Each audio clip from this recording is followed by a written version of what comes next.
তো আপনারা যদি ফেসবুক বা ইউটিউবে কন্টেন্ট ক্রিয়েশনে যদি আপনারা যুক্ত আছেন, তো আপনারা এই ভিডিওটা গুরুত্ব সহকারে দেখবেন, কারণ আমি আজকে আপনাদেরকে যা ইনফরমেশন দেবো কেউ আপনাদেরকে এই ইনফরমেশন দেবো না। আপনারা যদি ফেসবুক বা ইউটিউবে আপনারা ভিডিও আপলোড করে থাকেন বা ভিডিও পোস্ট করে থাকেন, তো আপনাদেরকে আমি একটা কথা বলি যে আপনারা যখনই ভিডিও পোস্ট করবেন বা ভিডিও আপনারা শুরু করবেন, ভিডিও একটি প্রস্তুত করবেন, তখন আপনারা পর্যাপ্ত পানি আপনারা পান করবেন।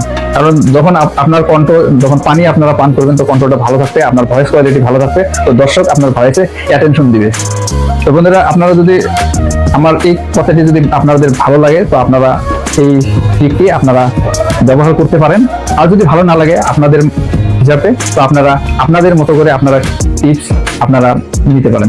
একজন ইউটিউবার বহুত টেনশনে থাকে, ভিডিও কিভাবে প্রস্তুত করবে, ভিডিওতে কি বলবে, ব্যাকগ্রাউন্ডে কি থাকবে, বহুত কিছু টেনশন হয়। যখন একজন মানুষের যখন টেনশন হয়, তখন ব্রেন অসুস্থ হয়ে যায়। তো আপনারা যদি এই অসুস্থ সময়ে যদি আপনারা ভিডিও প্রস্তুত করেন, তো আপনার ভিডিও ভালো লাগবে না। আমি বলি যে আপনারা ভিডিও প্রস্তুত করার আগে আপনারা অল্প হলেও আপনারা পানি পান করে আপনারা ভিডিও প্রস্তুত করবেন, দেখবেন আপনার ভয়েস কোয়ালিটি ভালো হবে।